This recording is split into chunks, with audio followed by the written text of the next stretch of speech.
Hello everybody, I hope you're having a wonderful day, and today we're going to be doing a build on this wonderful PM2. Now this actually belongs to a buddy of mine, a wonderful subscriber. He sent me a butt ton of stuff to work on out of his personal collection and also to make some content. So huge blessing for the channel, absolutely. So this, what we're working on is, I believe it was a GP Knives exclusive. Maybe it wasn't, because I could have sworn I've seen this exact variation sold on other online retailers as well. I think I saw it on DLT Trading. At least that's where I got my unit that was the same exact build. So it's the really powdery DLC coated CPM s90v, good stuff, real good steel here. And then the light textured P-applied teal or Tiffany G10 here. So this is essentially a brand new unit, and we're going to be putting on some carbon fiber scales. These are aftermarket parts. I do not know the exact dealer or maker of these, but they're definitely more on the affordable side. Absolutely, they're pretty good looking scales, pretty good cuts of carbon fiber nonetheless. And then also I believe this Lynch clip is going to go in it as well. And that is essentially going to be the build. Things that you're going to need to successfully do a build like this is you're going to need drivers. I have a little stubby driver right here. I have this other one right here as well. With Spydercos, sometimes they have like lock stick on the hardware, so you need like two to, break the factory lock stick. You're also going to need a variety of bits as well. For the pocket clip, I believe Spyderco uses T6, so you have three little T6s right there. For the body, those are T8s, and I believe for the pivot is a T10. So you do need something like this if you're interested in getting stuff like this. I do have an Amazon storefront that I will be linking down. It's Tools of the Trade. There's a quick link. It does support the channel. It's probably the easiest and fastest way to do so. You're also going to need things like pivot lubrication and also your own Loctite. I like the stick form. The liquid form works just as good. It's just a little finicky to work with. If it's cold in your local area, the liquid one is a good choice, but if it's really warm, it gets really runny, and that's really the only difference between the stick and the liquid form. Also, little cloths and stuff like that, it definitely helps out here and there. So I'm gonna go ahead, tear this thing apart, break it down. I'll probably do like a fast thing just so this video doesn't become super long.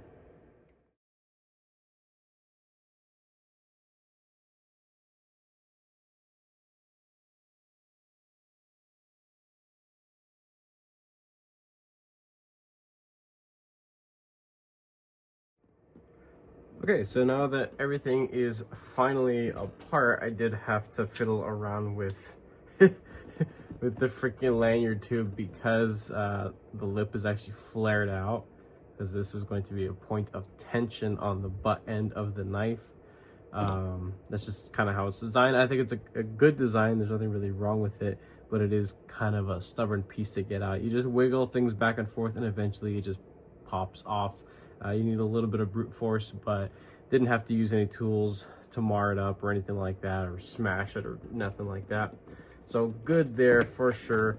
Then here we have everything. Let's go ahead and open this up. Lynch Northwest, definitely a sweet company for sure. That's a little goodies in here, a sticker, and of course a thank you from their support team. All right, I'm pretty sure this is going on here, I believe. Open, damn it. Oh, it's sealed. It's not an actual. I'm an idiot. Okay, yeah, let's go ahead and open this guy up right here. So this is their blacksmith finish clip. Let me check that out real quick. I've never actually seen their blacksmith finish in person. Yeah, that's standard blacksmith finish. Looking good, looking pretty good. Just checking for any weird marks. I do see a little snail trail already. Maybe not. I was in the slightest little mark right there, but it just looks like a little rub mark. It's not anything super significant. So I'm gonna go ahead and put this in this position right about there. That's a good look.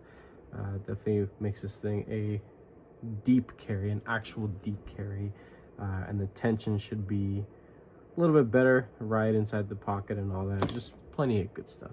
Getting extra little parts and stuff like this, it's a good idea, definitely. You're supporting, you know, US production as well, which is nice. So, and you need to spice things up, make things your own. Here are the wonderful washers. They are exactly the same size.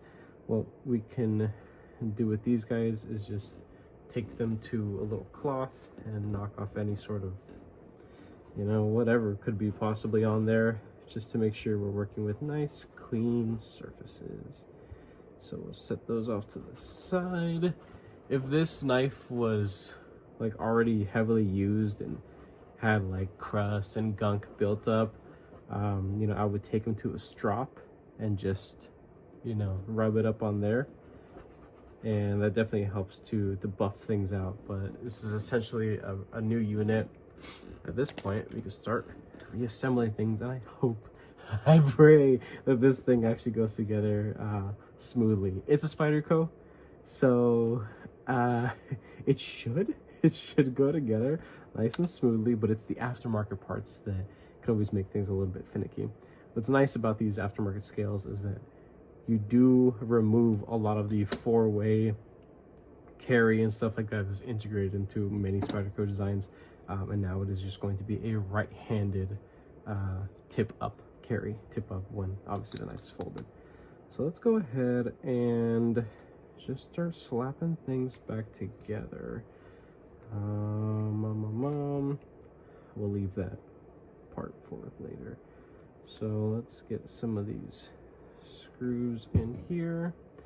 At this point, I probably might end up speeding some of this up because it can't be that complicated. If I run into anything that's actually worth sharing, then I'll slow down.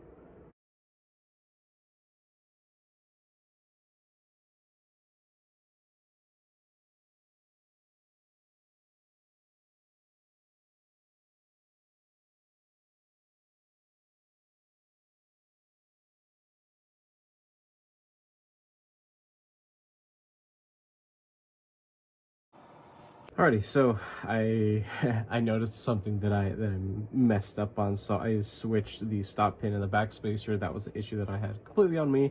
The scales have come together beautifully.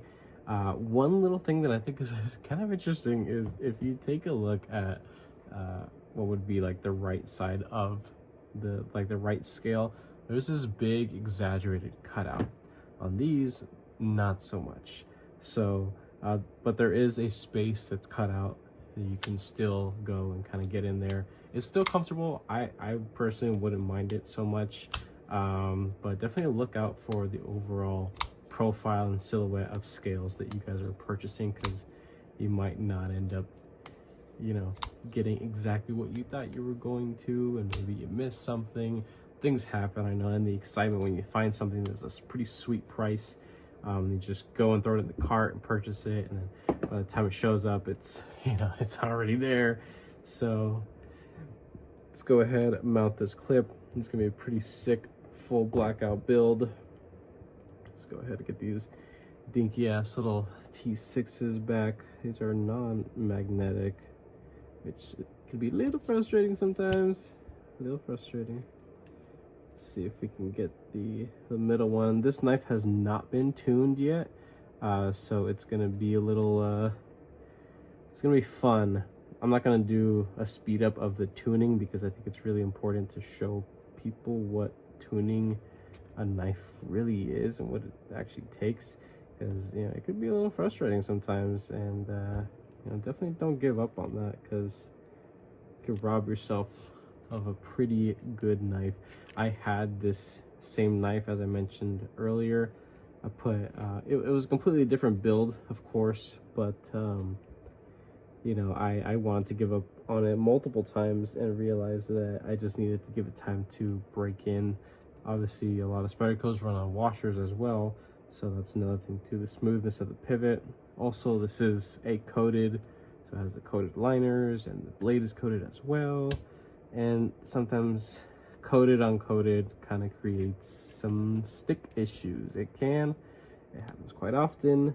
And it can be very frustrating to people that just, you know, may not know any better.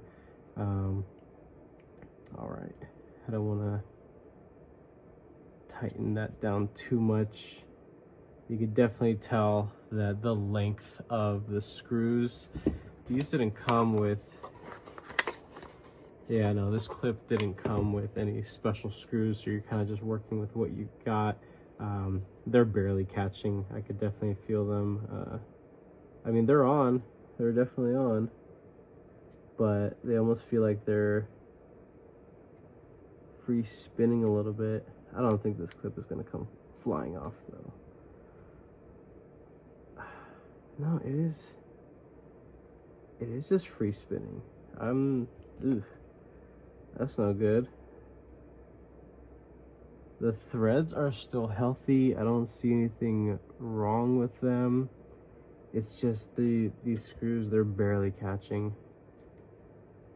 I got like the one down on this side and it's good, but if I torque that one down, then it kind of bows the clip and keeps the other side from coming down all the way. Yeah, I'm gonna have to tinker with this a little bit. Yeah, I don't feel this thing grabbing at all. That is a little frustrating. A little frustrating. Oh yes, I also did nick myself a little bit. I was messing around with the blade and my, you know, knuckle was in the way. It came down on me. Not a big deal. Yeah, I'm gonna have to fiddle with this thing for a little bit and I'll come right back. All right, so bad news. This clip, it's not allowing me to actually grab the threads. Even putting the stock clip back on, I was barely able to get this thing to actually catch the threads and properly, you know, screw down. So I'm blaming it on the actual quality, fit and finish of the scales. They probably could have been a little bit thinner up here where the clip mounts. I don't believe it has anything to do with Lynch Northwest because they have pretty great product. Although it would be nice if they at least had an option for slightly longer screws. So I'm gonna go ahead and put this thing back in its original bag. And I will let my buddy know about this little issue. It was definitely a pretty sick looking build overall. And this clip would have really pulled it all together for sure. I do like the concept of a shorter deep carry pocket clip, but it is what it is. It's just not going to fit. And again, my thought is on this is that it's probably the scales itself. But now at this point, all the hardware is super loose. We're gonna start torquing things down. We're gonna go ahead, switch out, get a T8 for the pivot. Thankfully, I mean, everything else snapped together pretty easily. The lanyard tube spacer thing back here, I didn't have any issues with it. One thing that I do notice a little bit is that on one side I could see a little bit more of the lanyard tube poking out versus the other side. Maybe that will self-correct as we start, you know, fiddling with this thing. But we're gonna go ahead and mess with the pivot just to get this thing all together. I'm gonna mess with this thing a little bit as well, and once I get it to a point where I believe it's good and all the parts are properly seated, then I'm gonna go and go back and put some Loctite and, you know, let this thing sit for a little bit. Because when you put Loctite on,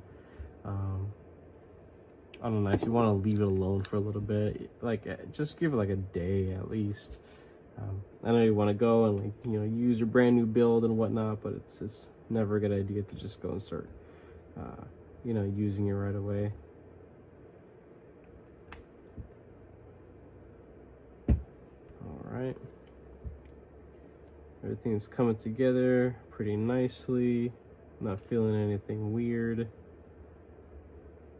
And I'm not going super tight, but I want to get the body mainly tight first and then work on the pivot. We're gonna have a little bit of side-to-side play even once we're done, because it's just not a real enjoyable experience with having a super tight knife, pivot wise, on washers. But this thing does break in beautifully. You just gotta use it. You just gotta take it out and just use this damn thing. We're getting there. We're getting there.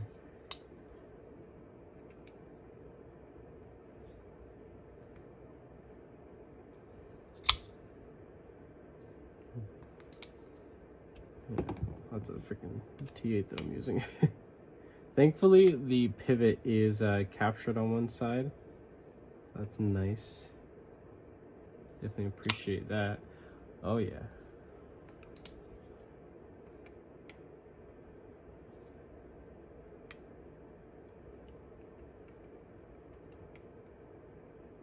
I'm just kind of working back and forth, seeing which screw will allow me to just go down a little tighter. As you can see, this thing is still very easily flickable, but it's starting to get a little bit more sluggish as it's coming down.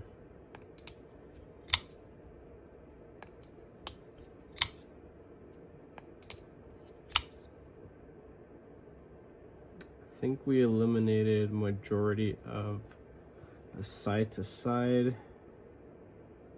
Maybe I can get a little more out of it. It's always worth pushing these things a little bit.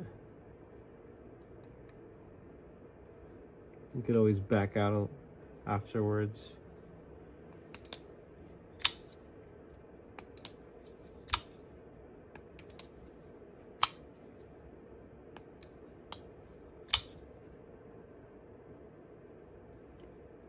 That's pretty good.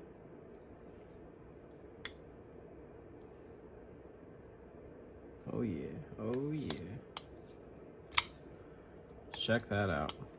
Still very smooth. This is about where I would want it personally. Very easily flickable. A little bit sluggish on the close, but eventually that will break in, absolutely.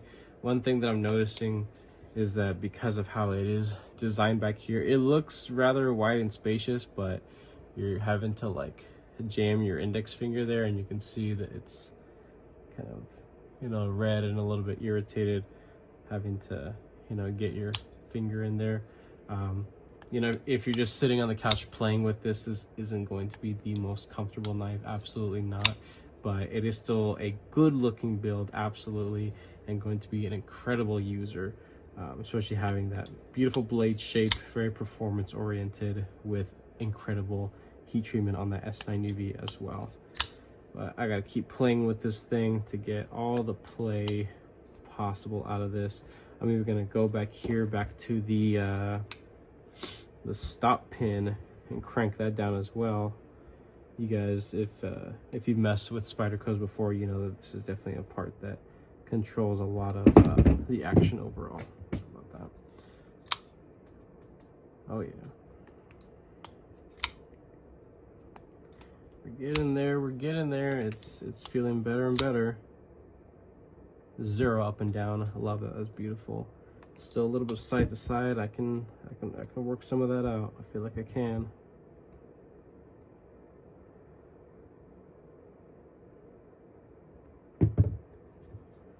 Realistically, like I gotta put a good bit of torque on these body screws. I'm probably not gonna bother backing them out to put any Loctite, but I will definitely be putting some on the pivot, because I do remember when I had my pm2 and even a Para 3 for a little while, the pivot is just, it always ended up just loosening up on me, just walking out on me. So I'm definitely gonna put some Loctite probably after the video is done.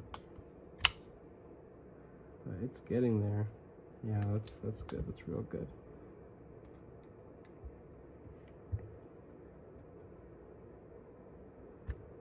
Oh, slipped there.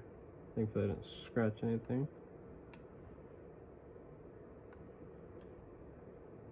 Try the pivot. Oh, I forget. T10.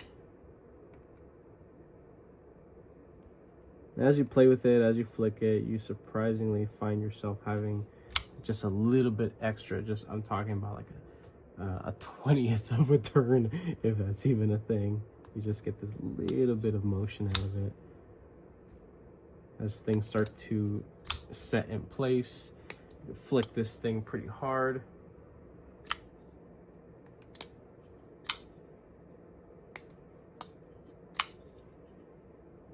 I'm putting some Sharpie on the lock surface there.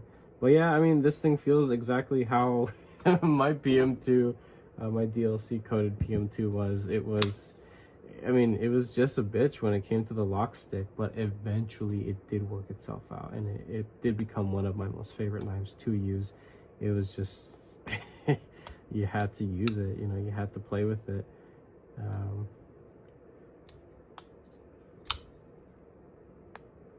You can hear that.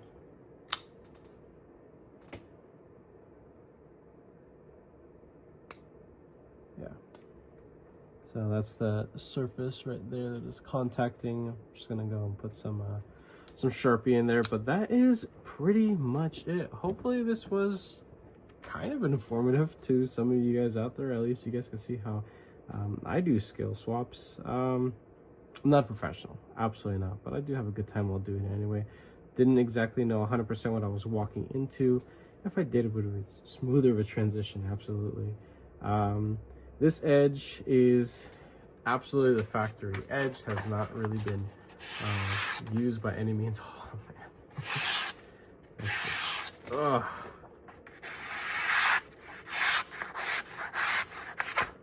Just the bite that Spyderco factory edges have. They are beautiful.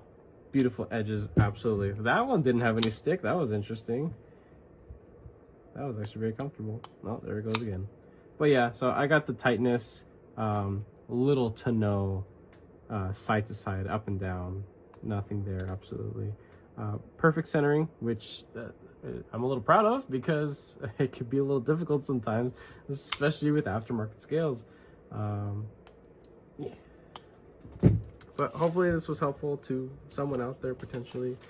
Just, you know, be wary of where you're buying aftermarket parts from. If they're a reputable individual, definitely don't overpay just because it's a crazy price tag and it must be good.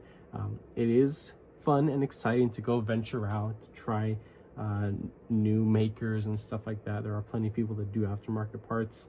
I do genuinely think that my buddy got a deal on these scales because they look great and they feel incredible for what they are. Sorry, that's my laptop over there. I mean, I genuinely have no real complaints about how these things were finished. They are very comfortable for what they are. It's just little finicky things here and there, like talking about the cutout. That's something that could definitely be done later on. I have never really removed carbon fiber or shaped it or really done anything to it.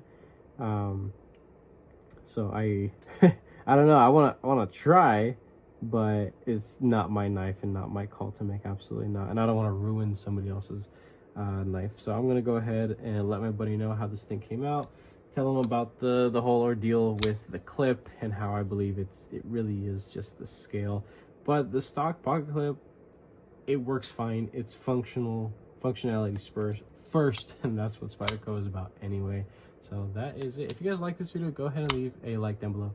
If you are subscribed, thank you so much. I appreciate all your support and your patience, of course. If you are not subscribed, please consider subscribing, because I put more videos and content coming your guys' way. And with that being said, I hope you have a wonderful rest of your day.